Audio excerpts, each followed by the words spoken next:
I want to introduce someone you all know now, or maybe did before, someone I love and admire. And she is an inspiration to so many people.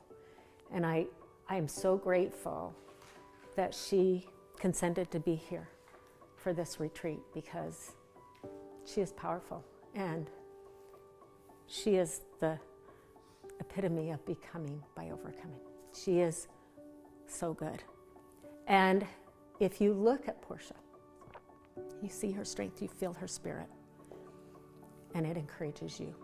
She has turned and helped other people. And that's what we want to do. As we become stronger, we help others. So, my friend, Portia.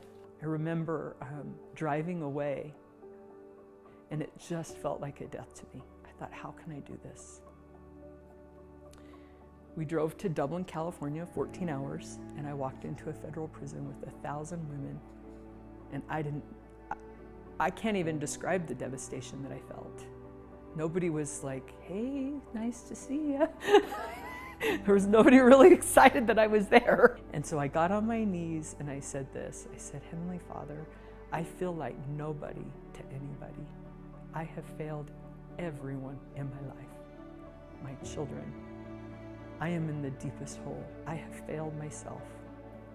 I see no way out. I just need to know who I am to you.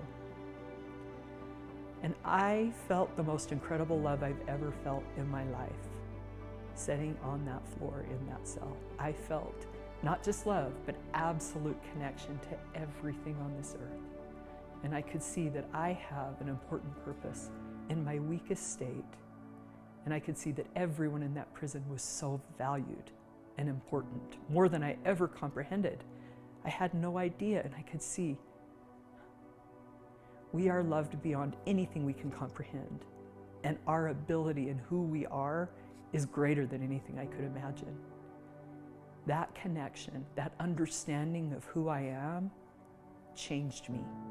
When you know who you are, you can do really hard things.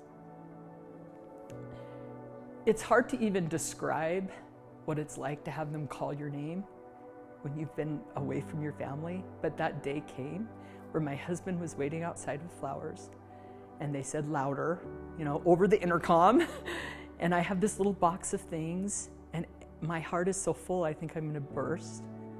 And I walked out, and there's my husband waiting for me. Just holding my husband's hand was like the most exciting. It was like getting married, but better. Just, like better. And when I walked out, all the women on that compound came running out and cheering for me, which was really cool, because I had gotten to know them and I loved them. We love you, Miss Louder. And we drove away. And I was so scared. I had no idea what my life would look like. I came home and step by step started to rebuild this new life. And I didn't know. One thing that I had to do was I had to let go of who I thought I was so I could build something new. I had to quit thinking, well, you're this accomplishment or you're that accomplishment, or what are you going to do with your future? I had to let that stuff go and decide to be open to whatever came next for me. I'm grateful for this time to connect with you, because there is something so powerful about us being together and our spirits just connecting. Just the fact that we're in this room together. As soon as I saw Rhonda get up and start to share, I felt that calm. I felt that, her energy, and it feeds my soul. When I look out at women who are taking care of young ones and the things that I used to do, and I think, do you have any idea how important you are? You're the light of the world.